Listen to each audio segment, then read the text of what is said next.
Come together now for our keynote presentation. It's called Making the Most of Technology in Your Job Search. Shay Kubiak is the Director of Communications here at Elmbrook Church and has been for the last couple of years. Prior to that, she owned a small marketing firm along with her husband. They did that for 19 years. And then she did 4 years of independent marketing consulting with consulting work prior to answering her call to her current position here at Elmbrook. So as I said, she's going to talk about making the most of technology in your job search. So welcome, Karen.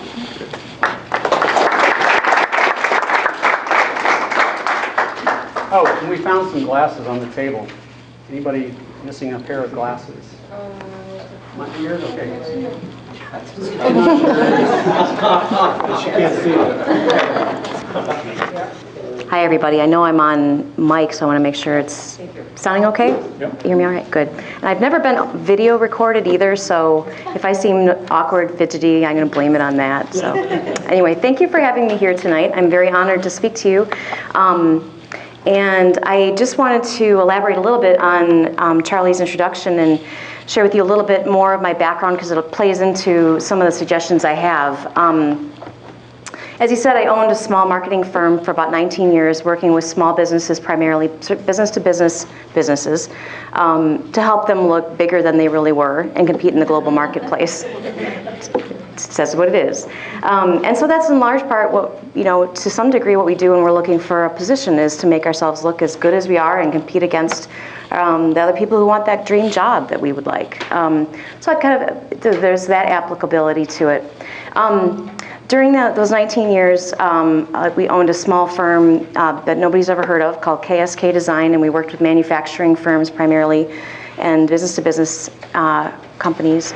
And during that time and during my tenure here, I did the math, and I've hired about 40-ish people, and I've interviewed probably 4 times as many. I've let go of half as many. And so that kind of is my background. In a way, I feel unqualified to speak to you today because I have only applied for one job in my adult career, and it's this one. I've always been self-employed.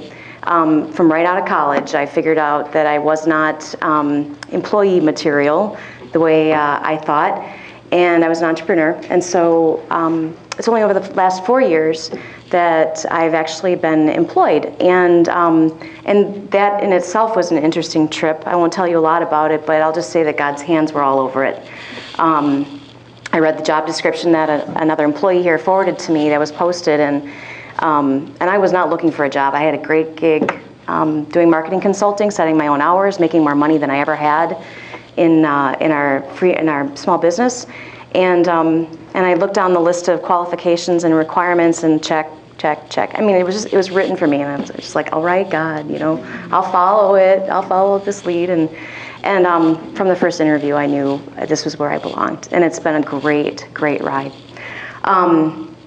So I'm going to talk to you about technology in your job search, but I have to be honest, I have very little knowledge of what you know already. So I'd like to start by asking you to take an index card on the table in front of you and write down at least one question you have that you're hoping I'm going to answer tonight. And if you're feeling brave, what you would rate yourself on a scale of 1 to 5 in terms of your technology savviness. 1 being, I know how to turn my computer on, 2, and that's it, to 5 being, I spend probably most of my time online and feel pretty confident about my skills. So your scale of 1 to 5, and at least one question that you'd hope I'll answer tonight, and I'll collect those in a couple minutes. I guess where I'll start is I want to let you know that tonight I have more of a challenge for you than a list of ideas. I'm hoping what I present to you is more of a challenge than just stuff to remember. And my challenge to you is this. Am I echoing? Okay. My challenge to you is this. Making the most of today's technology is not primarily about aptitude or knowledge or skill. It's about attitude. It's not about aptitude, it's about attitude. And what I mean by that is It's not about a list of software you're proficient in. It's not about being able to drop techie words like cloud-based or using verbs that turn into nouns like Googling, or how many apps you have on your smartphone. It's more about, are you fearful of technology and what you need to learn, or are you not? Are you embracing it and willing to learn? There's a big difference in the job search process, and I've interviewed folks like this. There's a big difference between a prospective employee coming to me and saying, well, I don't know much about that, but I'm a good learner. I'm willing to learn it. And then the other extreme is somebody who comes to me and says, I don't know that skill, but I've taught myself this and this and this, and I know where to get the resources to learn what you're asking me to do. And I'm all for this. I'm excited about it. Fearlessness. And my belief is that God made us to do what he has in mind for us to do. And so if he's calling you to a position, he's equipping you for it. And so we have every right as God's children to be confident going into whatever we're called into. And technology, in this case, is part of the search. So that's my challenge to you, is to think about it more as attitude than a list of skills. So I have some good news for you. One of the exciting things about today's technology is that it has leveled the playing field for job candidates in many ways. You can find answers, you can find skill tutorials, teach yourself skills, you can take tons of college courses online, you can and you can find all the job opportunities that are out there at the click of a button. And that is a big dramatic improvement over the way it was even 15 years ago, where you had to spend your time at the library going through periodicals and doing all the legwork. So today's technology has leveled the playing field in that way. It also has leveled the playing field because you can, if you present yourself professionally, you can present yourself with a much greater advantage over people who maybe have the same skill set you have, but don't have the same attitude and interest levels. So I don't know if that makes any sense, but so technology is a blessing, is what I'm saying.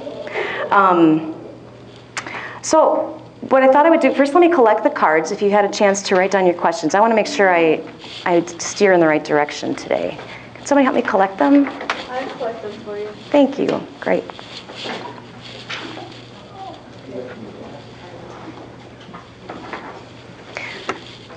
Are you all set with yours? Okay, I'll come back. Today, I thought, because I don't really know the breadth of everybody's experience with technology, I thought I would start with the basics and then move up. And thank you.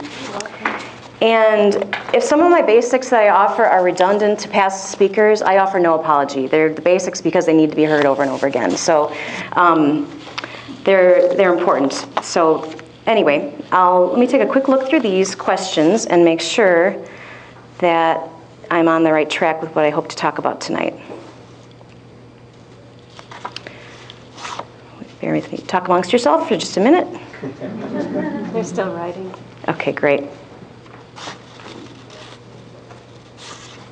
Great. Looks like I'm on track with what I prepared to say. Okay. I'm sorry, nobody wrote the name on this, but it's, what song would you sing to impress a tech-savvy boss? I love that. I don't know if I would sing anything in my voice. Okay, thank you very much. All right, so let's start with the basics.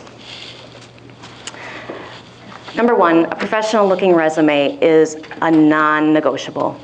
And that's not going to be the focus of my talk, because I'm sure other people have talked to you about resumes. In fact, I think I saw breakout sessions about that. But in my view, what's really important on the resumes I see is white space, and gone are the days of keep it to one page. I want to be able to read what's on a resume and spread it out. Subheads that help my eye jump if I'm going to just skim it. So that, in other words, headings that have a little bit bolder font to help my eye. No fancy fonts just for the sake of trying to look tech savvy. Stick with the basics is going to be a lot better. So Comic Sans, I don't know if anybody's a big fan of Comic Sans, but it's kind of a no-no in the employment world. And it's got to be email friendly and transportable. So a PDF is really ideal. Word is great, but a PDF, if you finally have your resume looking the way you want it to look and save it as a PDF, you know that it's going to look the same way on the other end when somebody opens it up. With Word, it'll substitute fonts, it'll move things around, and it's a little less predictable. So my recommendation would be a PDF. And a professional cover letter to go along with it. Same fonts, same consistency, and coordinated in look. Doesn't have to be, these don't have to be color. Black and white is great. Regular paper is great. And again, these are personal preferences as an employer and what I look for. So other people might have varying opinions on this, but here's a personal bugaboo I have when I'm looking at resumes. If the person who sent it hasn't taken the time to find out about the position and what's involved by at least thoroughly reading the job description, finding out what my name is and how to spell it and what my title is, those are all available on the website. Sending out a Dear Ma'am letter does not strike a great first impression as I'm opening mail, so, or to whom it may concern. So taking the time it just takes a few minutes. Again, all this information is available online at your fingertips to find out who the person is and what their title is and how to spell their name. In addition, please don't rely on spell checker. Have somebody proofread your resume and your cover letter who's a good writer, and have them check it for grammar, spelling, and so on. Okay, professional resume, professional cover letter. Any questions on those? This is kind of basic stuff, right? I told you I'm talking about the basics. Okay, next thing, a professional email address. Okay, here's two different scenarios. I'm getting an email inquiry from slimjim@yahoo.com or catlover123@aol.com, or I'm getting an email from james@jimjohnson.com. Who's going to be a bigger star in my book and get their resume opened? It takes no money to get yourself a decent email address through Yahoo or Gmail or whatever, but it's even better if you can secure your own name as a domain name, and I'll talk a little bit about that in a minute. Professional email address. Next, conduct yourself professionally online. This seems like a given, but it needs to be said again. Even when you're not looking for a job, conduct yourself professionally online. You never know when something's going to pop up. You've heard what happens in Vegas stays in Vegas. Well, what happens online stays online forever. And with very rare exception, there's nothing you can do about it. So here's an example. Save your political commentary for in-person conversations or email. You don't want that dream boss of yours to Google you online and find out that you had a virulent tirade against her favorite candidate on Facebook 2 months ago. You know, just be professional and consider that anybody can read whatever you put on Twitter, Google, or Twitter, Facebook, as well as LinkedIn and everywhere else. So you're findable. In fact, I'll show you an example of a search I did on my own name recently afterwards, and give you an example of that. I had to make sure there was nothing bad that came up. All right. The next thing is know what's been said about you. I use Google as a verb, as you may have noticed, and it means a search, an online search. Substitute your favorite search engine, Bing, Yahoo, whatever. But do a thorough search on your name and all its variations if you're married, ladies, and find out what people have been saying about you and what has shown up that you've said online. Then, next, know what is being said about you. And for this, there's a great tool, a real simple tool called Google Alerts. And I don't know if you've all heard of this, but essentially, it's just a tool that you can set up in Google if you've got a Gmail account. I don't know if it's necessary, but you could just set it up to send you an alert to your email box anytime something with that keyword shows up online anywhere. So I have it set up to send me alerts anytime Shay Kubiak or Karen Kubiak shows up online, and as well as professionally for Elmbrook Church and related things. So it's just great to know what's being said so I can act quickly if there's misinformation and just stay current. The The next is have a professional looking LinkedIn profile and keep it current. I know Wayne Hackbarth was here, I think it was his name, a few months ago and talked about LinkedIn, and there's a class being offered on a flyer in the back. So, and that's not my area of expertise. I know my way around. I'm not a LinkedIn guru. There are people who do that for a living. But again, magic search online, free, 10 minutes, and just, how can I maximize my LinkedIn presence? You're gonna find tons of suggestions. But do have a professional looking profile, a professional photo, no, webcam photo of yourself in your home office, but have a professional photo and well thought out profile and everything else.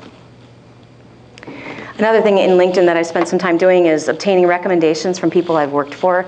And in the world of hiring, testimonials go a lot further than what you say about yourself. So testimonials and recommendations are gold. And so spending time talking with people you've done work for before and asking them to say a kind word about you is really a great idea. And they'll show up on LinkedIn. There's a little section for those. In addition, in LinkedIn you can watch for topics that are in your area of expertise and comment on them. If your prospective employer sees that you've been active in these commentaries about this hot topic in your industry, it may come across as an expert. And so it's just a real easy way to, again, add more positive fuel to that list of Google results that you show up in. So that covers my basics. Any questions so far? Basic stuff, I know. All right, so now we're gonna get fancy. So, and for a small, let me add a caveat. I'm assuming that most folks in this room are looking for employment.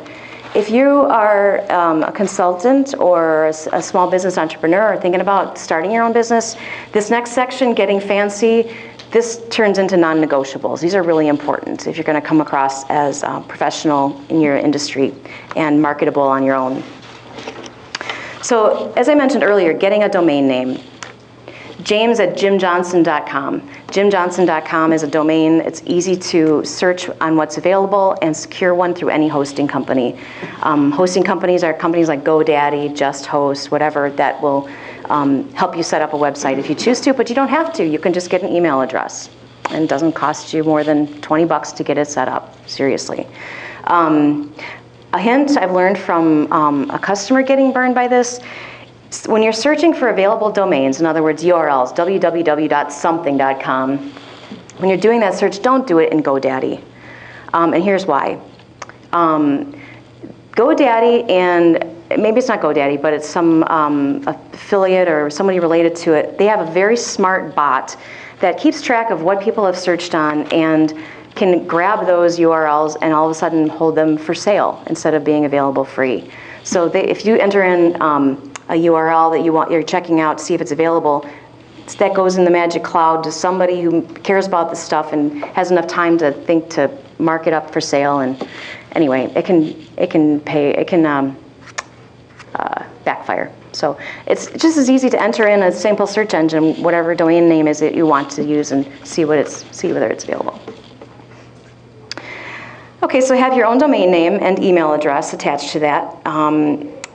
That's important. And then once you have that, show your stuff. Set up a basic website using the myriad templates out there. I'm a WordPress fanatic, and so WordPress is a free open source platform for developing websites, and there's a lot of people who are experienced at creating them for you for a small fee. It's easy to learn yourself, and they have a lot of ready-made templates. I mean, they have hundreds of thousands of templates, so you're not going to look like the guy down the street who's also setting up a business and looking for a website template. On that website, it's ideal to have blogging capabilities. If you're not there yet, you will hopefully be there soon, where you have enough to say about your area of expertise that you want to start commenting about it. As Christians, sometimes we have a hard time thinking that we should be talking about what we know about because it's kind of prideful. But I'm telling you, it's valuable to the listener, or valuable to your reader, and it's a great way to position yourself as an expert in your field for potential employers, to have a blog and have valuable content on it. And it can be everything from other people's work that you put there and give credit to, of course, or your own thoughts about something. Another great thing to have on your own basic website is samples of your work. If you're in a visual field, like I am, then that would be print pieces or links to websites that I've created, or marketing audits I've done, that kind of thing. Just post samples of them on there. And with case studies, how did this make a difference for the people you worked with? And again, those testimonials, if you can get somebody to say something nice about the work you've done, all the better. I'll take a quick second to show you examples of what I'm talking about with this. Give me my mouse, please. Thank you.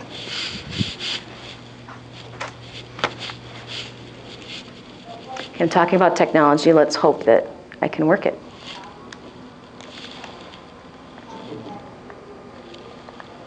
Sounds like it.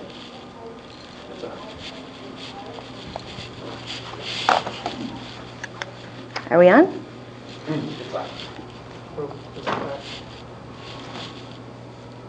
Okay, I think it's just thinking. Good deal. Okay. So I'll show you a couple examples of the things I've talked about so far. I'll just take a quick deviation here.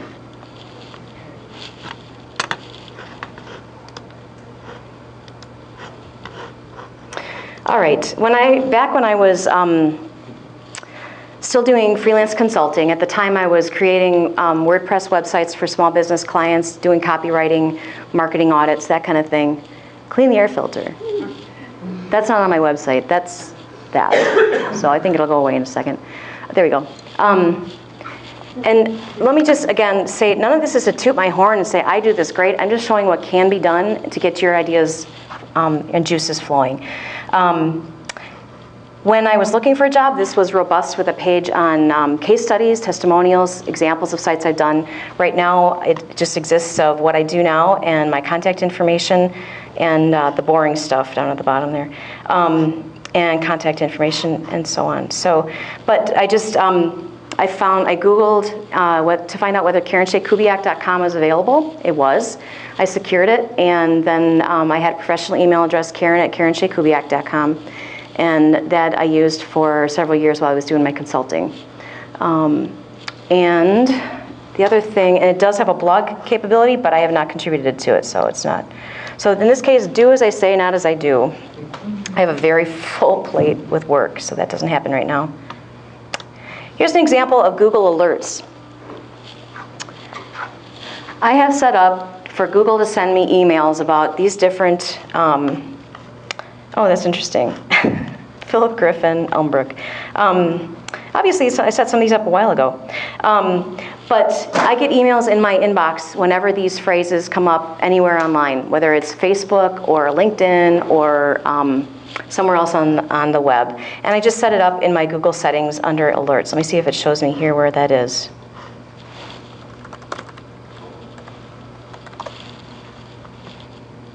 Yep. I have a Gmail account, and so all these tools come with that, and it's under alerts. And you can manage alerts here, set up new ones. It's really cool. So that I wanted to show you. Then the other thing I will show you is I've done a search on my name, and here are all the things that came up. So in the search bar in Google, I just typed in Karen Kubiak. There are a bunch of Karen Kubiaks because we live in a Polish part of the country. And but the ones that are pertinent to me, I checked them out, clicked through, made sure there wasn't anything damaging. Let me see how this guy got 10 pages of results here. Marriage records, wow, all kinds of stuff. But the point being, take time once in a while, maybe set yourself a reminder in your calendar to a couple times a year at least, check what's going on and has been said about you, and make sure it's all good stuff. Oh, that'll do it for now on that. I'll pick up back on that in a little bit.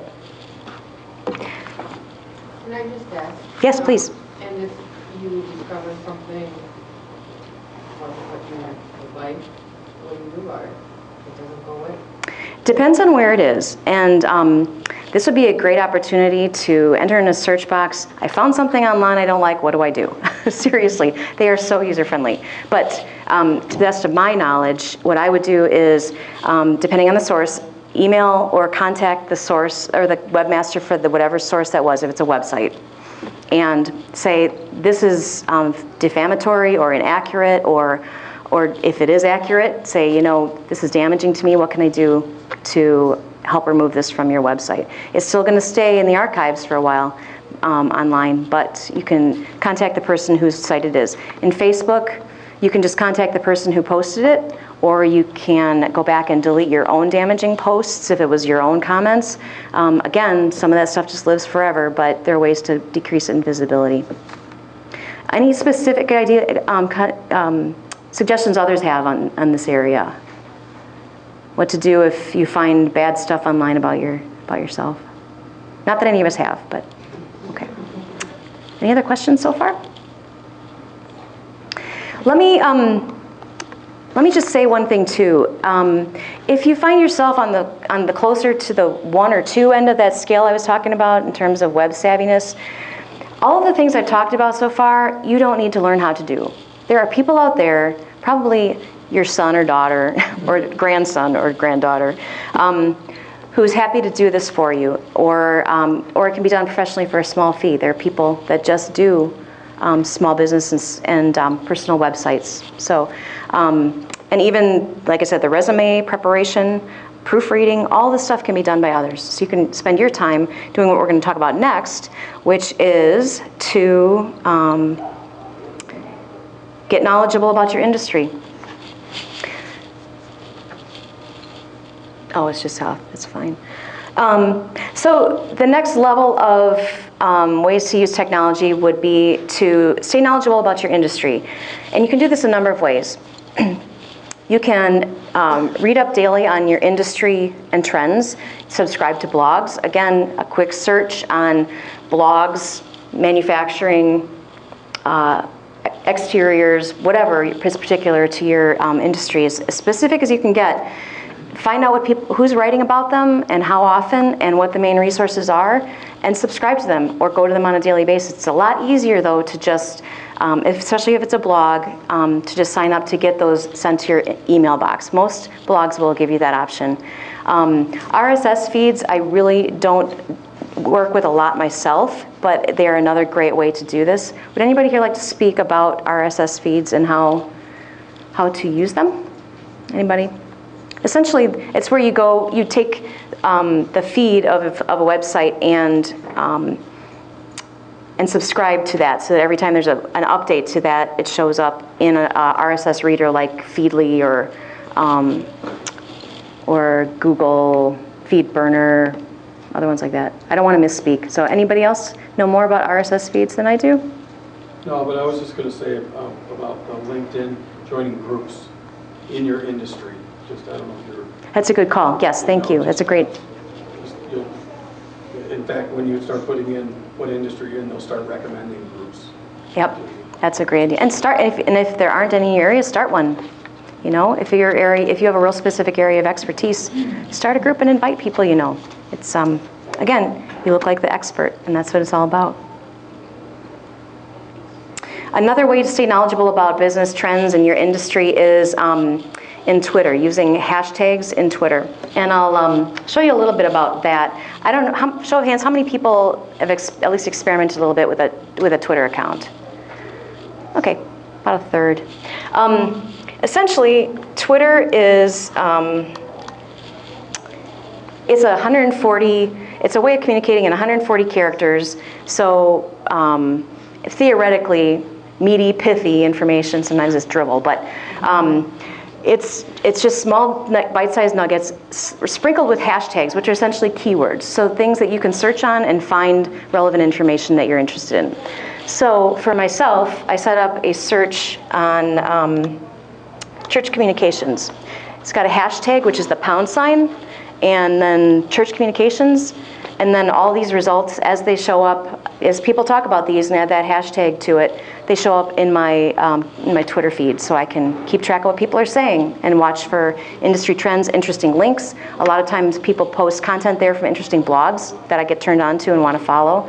And then you can retweet and put your own stuff out there, recycle what people have said that's good stuff with your name on it. It's really neat. I don't use it a ton because, except for Elmbrook Church has a Twitter account, which I oversee. So we do a little bit of this professionally, but in the job world, I would not hesitate for a second to oversee or just keep an eye on hashtags and keywords. Here's an example with this. By watching church communications hashtag, I could have a conversation with a potential employer in another church about, I've been reading about tweeting online at church events, that third one there. And I've been reading what Meredith Gold said about this. Doesn't it sound like you really know what you're talking about? Of course, you can't be who you're not, but you can educate yourself and then share what you know with your prospective employer.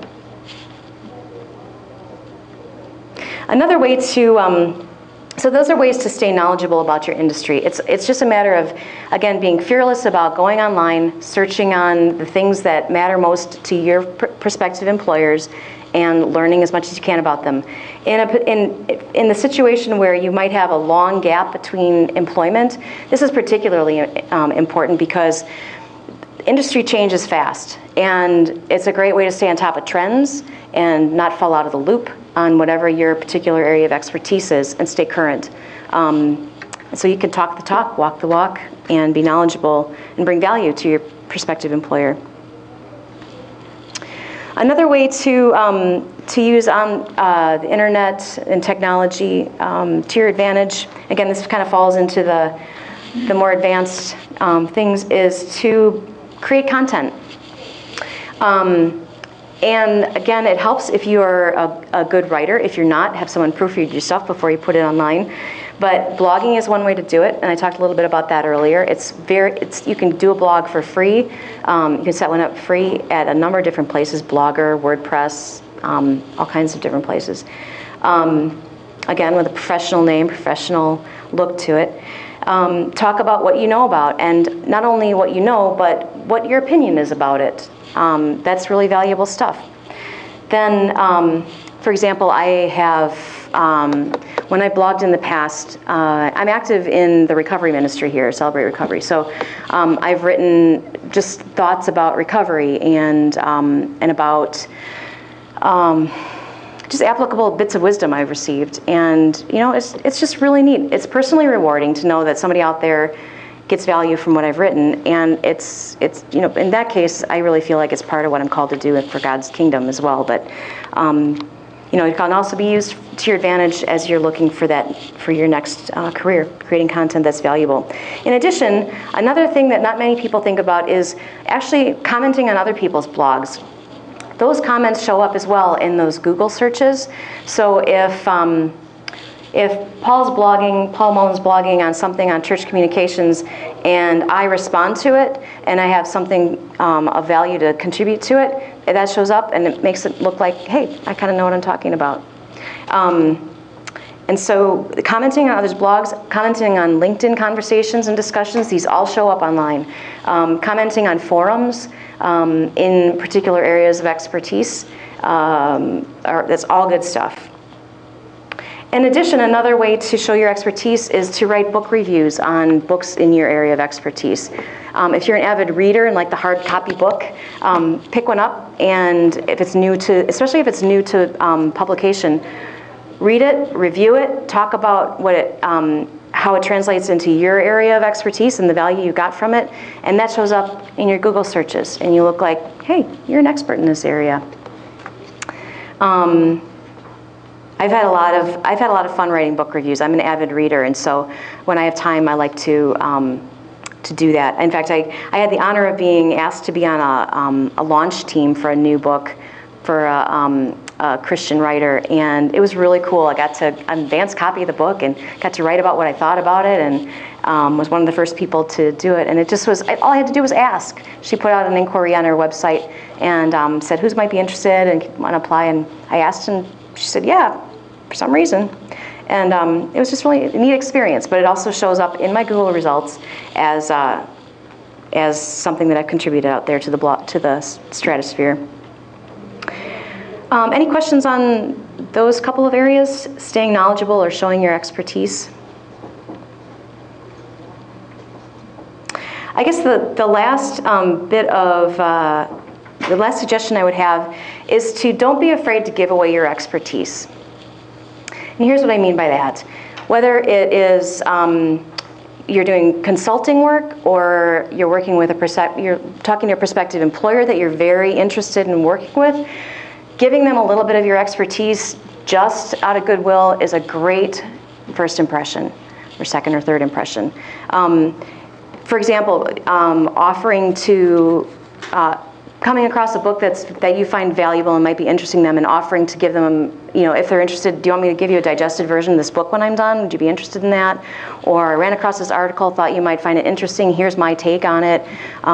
Just providing a little bit of what you are really good at, free of charge up front, just sets you miles ahead of the competition. That, in my hiring experience, that has been the sign of some of my most stellar employees. I've hired 2 who have done that. And what stands out, number 1, they are confident that they have what it takes to come to the table. Number 2, they aren't afraid, they know their worth. They're not afraid of giving this away and being taken advantage of. And I can't tell you what a positive impression that made on me, obviously. So again, let me go to the questions here and see if I can answer some that I haven't yet. Okay. Here's one, and this is from somebody who's a 4+ technology user. What are some of the best resources for finding jobs? Let me show you a wonderful resource I discovered recently. And I discovered it on the hiring end, not on the job application end, but it's called Indeed.com. You guys heard of Indeed? Yeah. Okay, all right. So this is one of those things that you guys are probably all over already. But it aggregates all the job opportunities in your particular area, down to the zip code. It's beautiful. So that would be my top recommendation, as well as if you are in a industry, for example, there's specialized hiring boards for different industries. There's churchstaffing.com. I go to that all the time. So doing a search on job boards manufacturing or job boards nonprofits will probably yield some good narrowed in options as well. Anybody else have other suggestions? We've got a smartphone app too, which is good. Indeed does? Mm-hmm. Beautiful thing. Probably gives you push alerts too, doesn't it? Is LinkedIn the best professional form of social media? Is this where someone should focus? I would say right now, yes. That is still the biggest bang for your buck in terms of professional reputation, is being on LinkedIn. And it's growing all the time. It's not going away, number 1. They keep evolving, and they keep offering additional ways to be helpful. Discussion boards are one, being able to post articles, and it's just a great place to be. I don't have a lot more to say about that, but I know it's my go-to when I'm looking for somebody in a particular field. What cautions would you share with folks when they apply for a job online? What not to say in a resume? Any way to stand out? Applying online, I guess I kind of touched on that, in that making sure that you know as much about the position as you possibly can before you apply for it, as opposed to just putting out a blanket resume. Just showing that you have initiative enough to care enough about the position to learn a little bit about it is really important. And the company itself. Do a little research on the company and who their primary customers are, so you can weave that into your cover letter where applicable. But applying online, it's more it's not about what's not to do online. I would say don't do a blanket statement, but more about how to make yourself stand out. And one way to do that is, I've seen people put professional portraits, photos on their resume. That's really impressive. They spent money on a portrait. And just really highlighting in their resume what they bring to the table, the value to me, not just the list of skills, but what they've done for past employers. You're standing, so I'm imagining I probably need to wrap up. I probably do. All right, well, I will be at one of the tables to answer questions during the breakout time. Again, I just hope to challenge you again that it's about attitude. Embrace that there's this huge opportunity out there to learn. There are great free websites for learning skills and finding answers for anything you could want to know. And I'd be glad to share more of those resources as well. If anybody's interested, stop by afterwards. I'd be glad to send you a list of some of the resources I referenced during my talk today. I did not bring a handout because I wasn't sure which direction we'd be going. But I'm grateful for this opportunity to be here, and I wish you all Godspeed and God's blessing on your job search, and I hope you end up where you're called. So thank you very much.